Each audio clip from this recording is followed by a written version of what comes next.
नमस्कार, सुबह के 9 बजने वाले हैं और आप देख रहे हैं 9 की 9 खबर और मैं हूं आपके साथ विभा उपाध्याय। बुलेटिन की शुरुआत बड़ी खबर के साथ। खबर मुंगेर से आ रही है, जहां पर बच्ची की हत्या के मामले में 4 लोगों को गिरफ्तार किया गया है। बच्ची की हत्या के मामले में ये 4 लोग गिरफ्त में। इस वक्त तांत्रिक परवेज आलम समेत 4 लोगों को गिरफ्तार किया गया है। अंधविश्वास में बच्ची की बलि चढ़ा दी गई थी। 5 अगस्त को बच्ची के शव की बरामदगी होती है। बच्ची की एक आंख भी निकाल ली गई थी। परिजनों ने बच्ची से दुष्कर्म की आशंका जाहिर की थी। एसपी ने दुष्कर्म की बात को खारिज किया। रिपोर्ट जो सामने आई, मेडिकल रिपोर्ट के आधार पर दुष्कर्म की बात खारिज हो जाती है।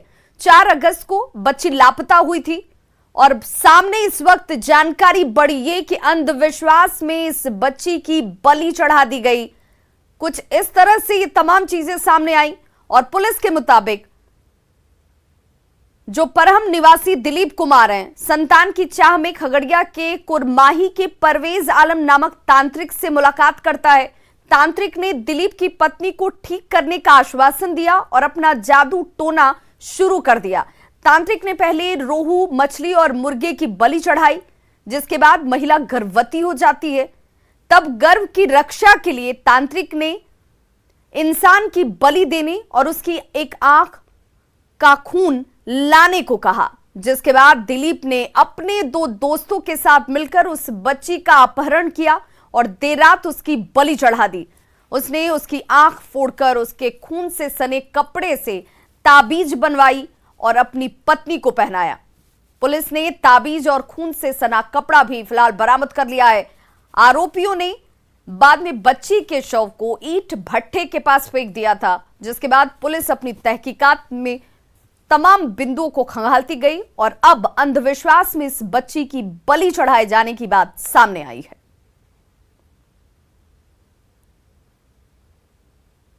लोगों को पकड़ के पूछताछ किया गया तो उसमें ये पाया गया कि ये जादू टोना के चक्कर में इस बच्ची का हत्या हुआ है और जो दिलीप चौधरी एक है, उसका उसी से ये जुड़ा मामला है। उसका पत्नी का गर्भवती पहले भी हुई तो उसका नहीं ठहर पाया, इसलिए इस बार अभी वो गर्भवती हुई है, 4 महीने की है गर्भवती। ऐसा पता चल रहा है कि उसी का चलते इसने उसको भी ऐसा ना हो, इसके लिए इन्होंने बच्ची का हत्या करके दिया है। और जिस दिन हत्या किया है उस दिन इसका साथी दशरथ मंडल और तनवीर उनको सहयोग किया है।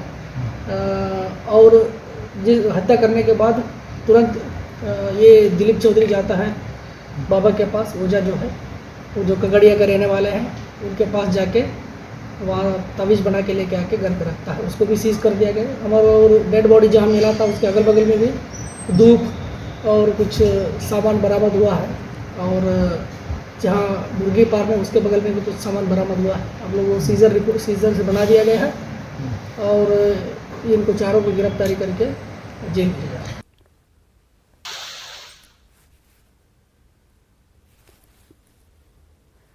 और हमारे साथ इस वक्त ज्यादा जानकारी के साथ मुंगेर से सहयोगी अरुण शर्मा जुड़ चुके हैं फोन लाइन पर। अरुण, तो ये सीधे तौर पर इसे अंधविश्वास का मामला माना जा रहा है, लेकिन क्या तांत्रिक की गिरफ्तारी हो पाई है? और इस तरह से इस इलाके में लोगों के अंदर अंधविश्वास की मौजूदगी है, लोगों को जागरूक करने की जरूरत है, समझाने की जरूरत है, इस दिशा में भी काम होता हुआ?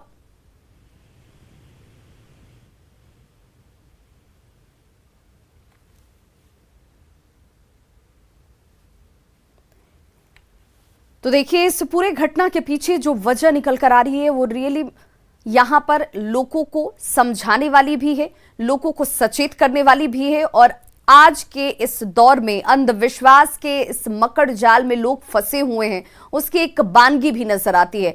अंधविश्वास में देखिए 5 अगस्त को किस तरीके से जब इस बच्ची के शव की बरामदगी होती है तो परिजनों ने कहा कि दुष्कर्म किया गया है बच्ची के साथ, ये अंदेशा उन्होंने जाहिर किया। हालांकि मेडिकल रिपोर्ट ये कहती है कि बच्ची के साथ दुष्कर्म नहीं हुआ, लेकिन आखिर फिर बच्ची की हत्या किसने की और क्यों की? पुलिस अपनी तहकीकात में तमाम बिंदुओं पर जांच पड़ताल करते हुए इस निष्कर्ष पर पहुंचती है कि देखिए, अंधविश्वास के चक्कर में इस बच्ची की बलि चढ़ाई गई। एक शख्स जो अपनी पत्नी के लिए बच्चे की औलाद की कामना कर रहा था, उसने एक दूसरी मासूम बच्ची को मौत के मुंह में ढकेला, उसकी हत्या की जाती है और उसके बाद पुलिस इन लोगों तक पहुंची है, इनकी गिरफ्तारी हुई है। लेकिन क्या तांत्रिक गिरफ्त में आ पाया है, ये एक बड़ा सवाल, क्योंकि ऐसे लोग लोगों की मानसिकता के साथ खेलते हैं, उनके साथ इस तरह का जघन्य अपराध किया जाता है, जादू टोने की आड़ में तांत्रिक गलत काम करते हैं। ये तमाम चीजें इस वक्त सामने आती हुई और सहयोगी अरुण हमारे साथ इस वक्त ज्यादा जानकारी के साथ फोनलाइन पर जुड़ के हैं। अरुण, इस पूरे घटना में जितने लोग भी शामिल थे, क्या वो सभी इस वक्त पुलिस गिरफ्त में है? क्या वो तांत्रिक गिरफ्त में आ पाया है? जी बिल्कुल, इस घटना में जो भी लोग शामिल थे सभी को पुलिस ने गिरफ्तार कर लिया गया। तो मुख्य रूप से जो ओझा थे उसे भी पुलिस ने गिरफ्तार कर लिया है। लेकिन मैं बात बता दूं कि जो घटना घटी वो काफी ही मतलब मानवता को एक झकझोर देने वाली घटना है कि लोग आज भी अंधविश्वास में फंस के ऐसी घटना को अंजाम देते हैं।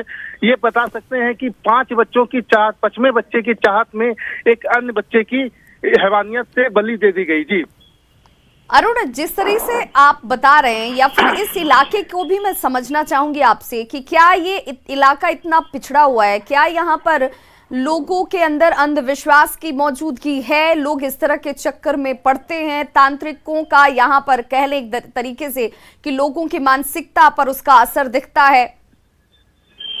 बिल्कुल, जब मैं पहले इलाके के विषय में बता दूं कि ये इलाका गंगा से सटा हुआ है, NH 80 का इलाका है, एक साइड गंगा है, एक साइड गांव बसा हुआ है। तो इसी इलाका में जो हम लोगों की बात हुई वहाँ पे इस ऐसा अंधविश्वास फैला हुआ है। लेकिन ये अंधविश्वास जो था कि किसी की बलि दे देना, ये कहीं से जायज नहीं है। अंधविश्वास के लोग में बच्चों को, अपने बच्चों की सलामती के लिए जाते हैं, पूजा करते, लेकिन ये अंधविश्वास में किसी की बलि दे देना ये कहीं से भी बिल्कुल भी जायज नहीं है। इसको लेके लोगों के मानसिकता को में बदलाव लाने की आवश्यकता है। जी बिल्कुल, बहुत बहुत शुक्रिया अरुण इस तमाम जानकारी के लिए। तो देखिए, इस वक्त जो जानकारी है वो ये कि तांत्रिक को भी गिरफ्तार कर लिया गया है और इस पूरे मामले में जिन लोगों की मदद के साथ इस हत्या को अंजाम दिया गया, इस बच्ची की बलि चढ़ाई गई, उन सभी को पुलिस ने गिरफ्त में ले लिया है। लेकिन लोगों को और समाज को इस बात को जानने और समझने की भी जरूरत है कि किसी भी इंसानी बलि को चढ़ाकर आप एक नए जीवन की उम्मीद नहीं कर सकते हैं। देखिए, एक बच्चे की चाहत में आपने एक माँ बाप से उसकी बच्ची छीन ली, एक इंसानी बलि चढ़ा दी, उसकी जान ले ली आपने। और ऐसे में लोगों को सचेत रहने की भी जरूरत है, सावधान रहने की भी जरूरत है और ऐसे तांत्रिकों के चक्कर में न पड़े, ये न्यूज़ 18 आपसे अपील करता है। और ऐसे में इस खबर के मायने को समझना बहुत जरूरी है। देखिए, जादू टोना और झाड़ फूंक अंधविश्वास मात्र है, इससे किसी भी समस्या का समाधान नहीं होता है। जादू टोने की आड़ में तांत्रिक गलत काम करते हैं, तांत्रिक खुद आपराधिक काम करने में लग जाते हैं, इससे कई लोगों की जिंदगी बर्बाद हो जाती है। तो ये वो तमाम काम है जो तांत्रिक अंधविश्वास की वजह से लोगों का फायदा उठाने के लिए करते हैं। मधुबनी के फुलपरास से खबर, जहां लापता हुए प्रेमी जोड़े को मधुबनी पुलिस की स्पेशल टीम ने जहानाबाद से बरामद कर लिया है। सोमवार की देर रात इस प्रेमी जोड़े को फुलपरास लाने के बाद मधुबनी पुलिस ने राहत की सांस ली। आपको बताते चलें कि 2 अलग अलग समुदायों से आने वाले इस प्रेमी जोड़े के लापता होने के बाद से लौकही थाना क्षेत्र में पिछले 3 दिनों से तनाव का माहौल था। लड़की के परिवार वालों ने लड़के और उसके परिजनों पर लड़की को अगवा करने का आरोप लगाते हुए लौकही थाने में प्राथमिकी दर्ज कराई थी। वहीं कुछ सामाजिक संगठनों ने सड़क को जाम कर विरोध प्रदर्शन भी किया, जिसके बाद पुलिस ने मोर्चा संभाला और हालात को काबू में किया गया।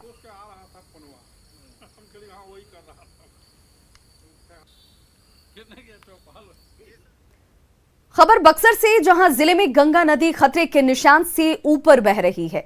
बक्सर मोहनिया स्टेट हाईवे पर पानी जमा हो चुका है। ये तस्वीर देखिए, ये वो बक्सर मोहनिया स्टेट हाईवे है जहां पर कल तक गाड़ियां फर्राटा भर रही थी, लेकिन अब यहां पर पानी जो है वो सड़क पर बहता हुआ आपको नजर आ रहा होगा, जिसके बाद जिला प्रशासन ने सावधानी बरतते हुए हाईवे को फिलहाल बंद कर दिया है और यहां पुलिस फोर्स की तैनाती कर दी गई है ताकि कोई यहां से आवाजाही ना कर सके, क्योंकि ये जानलेवा हो सकता है। सड़क के अचानक बंद होने से बाहर से जो लोग पहुंच रहे हैं उन्हें इसकी जानकारी नहीं है, भारी परेशानी का उन्हें सामना करना पड़ रहा है। और स्थिति का जायजा लिया हमारे न्यूज़ 18 संवाददाता पुष्पराज ने। न्यूज़ 18 की टीम मौजूद है। बक्सर जिले का बनारपुर गांव है जहां बाढ़ का पानी पूरी तरह से इस गांव को अपनी चपेट में ले लिया है और ये बक्सर मोहनिया मुख्य सड़क है। हमारे साथ यहाँ कई लोग हैं जो काफ़ी परेशानी जिन्हें हो रही है। ये बताइए कितनी परेशानी हो रही है आपको? सर बहुत परेशानी हो रही है। यहाँ पे जो गोला है, यहाँ पे अन्य लोग जो भी हैं पड़ोसी वाले यहाँ पे मार्केट किए हैं, हम लोग को सब्जी लेने में दिक्कत होना रहा है, हर चीज़ से दिक्कत हो रहा है। आवागमन बक्सर का जो भी आवागमन है सब ठप है हम लोगों का। जो गाड़ियाँ आ रही हैं उनको कितनी दिक्कत हो रही है? बहुत ज़्यादा दिक्कत हो रही है, बहुत ज़्यादा दिक्कत है। ये मेन मुख्य मार्ग है सर जी। हमारे साथ कुछ और लोग हैं। भैया ये बताइए कि जो गाड़ियाँ बाहर से आ रही हैं उनको कितनी दिक्कत हो रही है जाने में? देखिए बाहर से जो गाड़ियाँ आ रही है तो जो लोकल लोग हैं तो यहाँ से कई बाईपास रोड है तो यहाँ से लोग चले जा रहे हैं, लेकिन यदि बाहर से लोग आ रहे हैं तो यहाँ कुछ हैं ग्रामीण लोग, उनको सूचना दे रहे हैं कि थोड़े से आगे जाने के बाद 10-15 किलोमीटर आगे जाने के बाद एक रास्ते है, वहाँ से लोग बनारस के लिए चले जाते हैं और फिर वहाँ से लोग इधर बक्सर या फिर पटना के लिए लोग निकल जाते हैं। समस्या हो रही है। समस्या जो 4 व्हीलर आ रही है उससे कैसे लोग निकाल रहे हैं? 4 व्हीलर जो आ रही है यहाँ से, जो छोटी गाड़ियाँ है वो तो नहीं निकल पा रही है, लेकिन जो अभी सुबह में अभी तत्काल रूप से निकल रही थी, लेकिन अभी प्रशासन के द्वारा शाम को यहाँ बैरिकेडिंग लगवा दिया गया है। तो आप देख सकते हैं कि बक्सर मोहनिया मुख्य सड़क है जिस पर बक्सर जिला प्रशासन के द्वारा पूरी तरह से रोक लगा दी गई है और आपको बता दें कि जो मजिस्ट्रेट होते हैं उनकी तैनाती यहाँ पर की गई है। जो ये मुख्य सड़क है बैरिकेडिंग लगाई गई है और दंडाधिकारी और पुलिस फोर्स मौजूद हैं ताकि किसी को इस सड़क से आने जाने में उनको रोका जा सके। पुष्पराज, न्यूज़ 18, बनारपुर गाँव, बक्सर।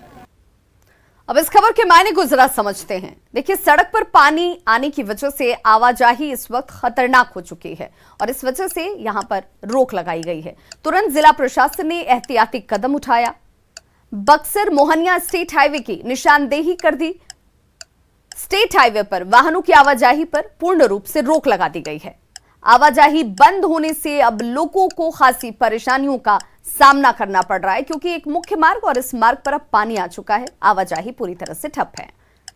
अब आपको दिखाने जाते हैं बाढ़ के बीच खतरनाक स्टंट की, जो तस्वीरें आपको डराएंगी और आपको सावधान भी करेंगी। मुंगेर के मोहली गांव में बच्चे बिजली के पोल पर चढ़कर देखिए खतरनाक स्टंट कर रहे हैं।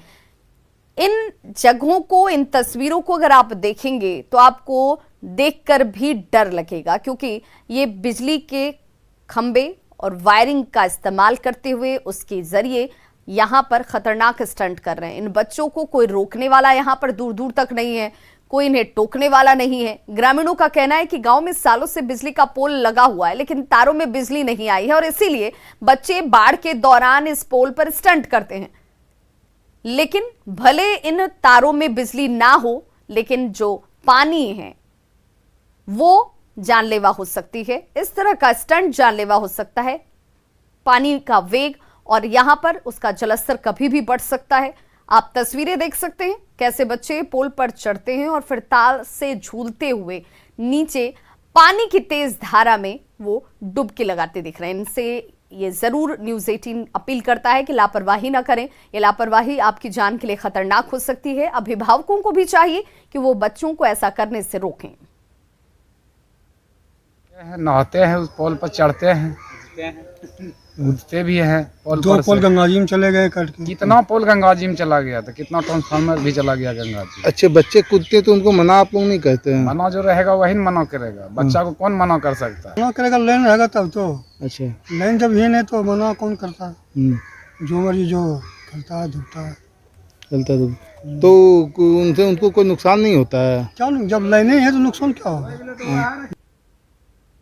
मुंगेर की तरह बाढ़ से भी ऐसी ही तस्वीर सामने आई। यहां अलखनाथ घाट में लोग जानलेवा स्टंट कर रहे हैं। लोग मस्ती के नाम पर देखिए किस तरीके से जान जोखिम में डाल रहे हैं।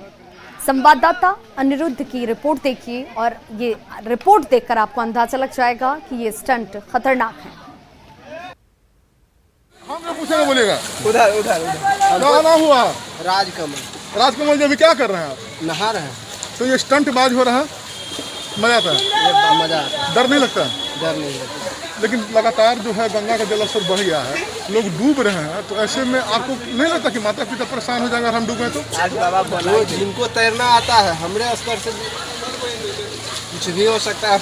पानी अति अधिक है। हाँ, स्नान करने में बहुत दिक्कत है। बहुत तनी अनुभव होता है। आपका नाम क्या हुआ? गोलू जी जो स्टंटबाजी आप लोग कर रहे हैं, आपका देखा देखी छोटा छोटा बच्चा सब भी कर रहा है, तो डर नहीं लगता है क्या?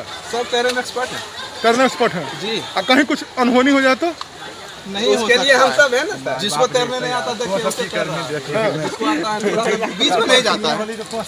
अब पानी जो इतना बढ़ गया, कल भी बच्चा यहाँ की बात है। देखिए सर धारा वहाँ चल रहा है, इधर कोई दिक्कत नहीं है। यानी स्टंटबाज करना है, टार्जन बनना है नहीं, थोड़ा मोड़ा।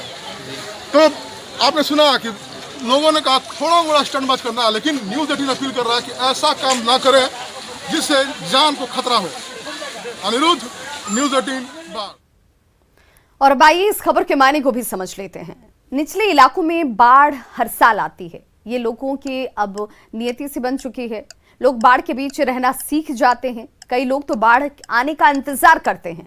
बाढ़ के बीच स्टंटबाजी का आनंद लेते हुए आपको ये लोग नजर आ जाएंगे, लेकिन ये स्टंटबाजी का खेल खतरनाक हो सकता है। इसमें बड़े हादसे हो सकते हैं, यहां तक कि जान भी जा सकती है और इसीलिए सावधान रहने की जरूरत है।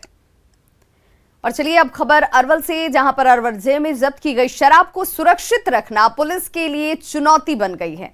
आखिर हम ऐसा क्यों कह रहे हैं? देखिए, साल 2016 में एक ट्रक विदेशी शराब नगर थाना पुलिस ने जब्त जरूर की। इस मामले में कोर्ट ने गाड़ी और उसके ड्राइवर को बरी कर दिया, लेकिन जब्त शराब को लेकर किसी तरह का निर्देश नहीं दिया गया। लिहाजा जब्त शराब थाने के लिए अब बोझ बन गई है। अरवल थाना में जब हम शुरू में आए थे, ज्वाइन किए थे अरवल ज़िला में, उसके पहले से पता चला कि अरवल थाना में एक बड़े कमरे में काफ़ी मात्रा में शराब रखी हुई है। तो हम लोगों ने इसके बारे में पता करने का कोशिश किया तो पता चला कि यह शराबबंदी जब से लागू हुई है 16 के पहले का वो इसमें शराब रखा हुआ है और मामला न्यायालय में प्रक्रियाधीन है। बाद में जो हमको यहाँ के एक्साइज के प्रोसिक्यूटर ने बताया कि उसमें जुडिशियरी ने कुछ ऑर्डर कर दिया है, लेकिन डिस्ट्रक्शन के संबंध में कोई स्पष्ट आदेश उसमें नहीं है। तो इस कारण से हम लोग का एक कमरा में शराब काफ़ी समय से, वर्षों से पड़ा हुआ है। कटिहार के खंडवा प्रखंड के प्राथमिक विद्यालय कांताटी के शिक्षक तमिजुद्दीन को शिक्षा विभाग ने निलंबित कर दिया है। तमिजुद्दीन पर मिड डे मील के खाली बोरे को बेचने और उसका वीडियो बनाकर सोशल मीडिया पर वायरल करने का आरोप है। इस मामले में शिक्षा विभाग का यह कहना है कि शिक्षक ने पद की प्रतिष्ठा को धूमिल किया है। वहीं शिक्षक संघ तमिजुद्दीन के समर्थन में आ गया है और निलंबन वापस लेने की मांग कर रहा है। मजबूर होकर हमको बोरा बेचने का निर्णय लेना पड़ा और जब हमने बोरा बेचा, कोशिश किया बेचने का, बिका तो नहीं। और इस बीच बहुत सारे लोग वहाँ थे ग्राहक के रूप में या देखने के लिए वीडियो बनाया उन लोगों ने और वायरल किया। उसी के आलोक में विभाग तरह तरह की कार्रवाई किया गया, ऐसा सुनने में आया है, लेकिन कुछ मिला नहीं हमको। ये बहुत अफसोसनाक है और एक तरह से मज़े का खेज है कि एक तरफ डिपार्टमेंट के ऑफिसर कहते हैं कि आप बोरा बेचिए, उसका हिसाब किताब रखिए, और जब टीचर बोरा बेचते हैं तो फिर उन पर उल्टे कार्रवाई की जाती है। ये तो बहुत शर्मनाक है, ऐसा नहीं होना चाहिए। कार्रवाई को जल्दी से वापस लेनी चाहिए और पहले तो अपना जो आदेश है, जो बहुत ही अपमानजनक आदेश है, जो टीचरों के शान के खिलाफ है, वो आदेश वापस लेना चाहिए। इनके इस कृत्य के विरुद्ध इनको स्पष्टीकरण किया गया डीपीओ मध्याह्न भोजन के द्वारा, और कल मेरे द्वारा पंचायत नियोजन इकाई को इनके विरुद्ध अनुशासनिक कार्रवाई हेतु लिखा गया। पंचायत नियोजन इकाई ने इनको निलंबित कर दिया है और विभागीय कार्रवाई के अधीन रखा है। पटना में मीठापुर बस स्टैंड को पाटलिपुत्र शिफ्ट कर दिया गया, लेकिन 25 एकड़ में फैले इस विशाल बस टर्मिनल पर सुविधाओं का घोर अभाव है। रास्ते इतने खराब हैं कि हर वक्त जल जमाव की स्थिति रहती है। यात्रियों को बस स्टाफ के लिए न तो शौचालय की सुविधा है, न ही पीने के पानी का कोई इंतजाम ही। यात्रियों और बस स्टाफ की शिकायत है कि हर काम चलताऊ तरीके से, यानी कि किसी भी तरह से इस काम को चलने दिया जाए, लेकिन इंतजाम न हो तरीके से हर वक्त जाम की स्थिति अलग से बनी रहती है। यात्री और वाहन चालकों को इस वजह से अच्छी खासी परेशानी उठानी पड़ती है। जायजा लिया हमारे सहयोगी संजय कुमार ने। मीठापुर स्थित अंतर्राज्यीय बस पड़ाव से बैरिया में बस पड़ाव शिफ्ट तो कर गया, लेकिन तस्वीर देखिए किस कदर हर वक्त जाम की समस्या बनी रहती है। और यहाँ से इसी रूट से लोग गया जाते हैं, जहानाबाद जाते हैं, और हर वक्त जाम की तस्वीर यूं ही रहती है। जाहिर सी बात है, लोगों के लिए परेशानी का ये सबब बना हुआ है और ये सबसे बड़ी समस्या है। और बस स्टैंड में जगह नहीं होने की वजह से जो बसें हैं वो सड़कों पर खड़ी रहती हैं। यहाँ पर देखिए भारी संख्या में जो बसें हैं वो सड़कों पर खड़ी हैं। परेशानी बहुत है सर, यहाँ से स्टैंड 1 किलोमीटर आगे है, जाने में कष्ट है। हम लोग बेरोजगार हो गए हैं। वहाँ पर था हाँ एनी टाइम जाम रहता, सुबह से लेकर शाम तक यही धंधा है। बहुत दिक्कत है यहाँ तो। दिक्कत है कि पता नहीं चलता है कौन गाड़ी कहाँ लगी हुई है। पहले था सिस्टम था कि यहाँ 1 नंबर गेट से जाइए, 2 नंबर 3 नंबर से जाइए, और उसके बाद अब तो पता नहीं चल रही है। हम लोग गाड़ी का स्टाफ है, गाड़ी लगाने के लिए जगह नहीं दिया गया है। रोड पर गाड़ी लगाए हुए हैं फुटपाथ पर, अब पानी पीने के लिए नहीं मिल रहा है। करोड़ों रुपए खर्च कर पाटलिपुत्र बस टर्मिनल बनाया गया है और देखिए यहाँ की व्यवस्था। अगर कोई पैसेंजर यहाँ बस पकड़ने आएंगे, चारों तरफ जो जल जमाव है वह किस कदर परेशानी का सबब बना हुआ है। लोग अपनी फैमिली के साथ आएंगे तो इस बस स्टैंड में कैसे प्रवेश करेंगे, इस पर ध्यान शायद प्रशासन का नहीं जा रहा है। कीचड़ है, ये 600 करोड़ का है, इसका जांच होना चाहिए। ये सारा मंत्री विधायक लोग सारे खा गए हैं। यही 600 करोड़ का है, 200 करोड़ हाल ही में हुआ है कि इसका 800 करोड़ का टेंडर है, और देख लिया जाए कि क्या है, और थोड़ा अंदर भी देख लिया जाए। अंदर घुस जाती है मरते गाड़ी सर, 3 दिन 4 दिन फंसे हुए रहता है सर। जब नहीं सर जा नहीं पाती है सर, क्या करेगा, मजबूर में गाड़ी ड्राइवर एक मरते आता, कहता हाथ जोड़ते, अब नहीं दोबारा आता। जो सरकार वादा किया और उसका कोई यहाँ व्यवस्था नहीं है। सबसे बड़ा परेशानी यहाँ हम लोगों को हो रहा है, हमसे बेसी परेशानी जनता को हो रहा है। पाटलिपुत्र बस टर्मिनल जहाँ हम खड़े हैं, इसे कहा गया था सुविधाओं का दूसरा नाम, और सुविधाओं के नाम पर यहाँ के लोगों को क्या मयसर है, तो ये 1 टंकी पानी, और इसी 1 टंकी पानी से पैसेंजर को भी काम चलाना है और यहाँ के स्टाफ को भी काम चलाना है। और देखिए किस कदर पानी की ललक, हर वक्त वहाँ भीड़ लगी रहती है। जाहिर सी बात है जो व्यवस्था है वो नाकाफी है और इसी व्यवस्था में सबको रहना है। तो खबरों का सिलसिला लगातार जारी, आप देखते रहिए न्यूज़ 18 बिहार झारखंड।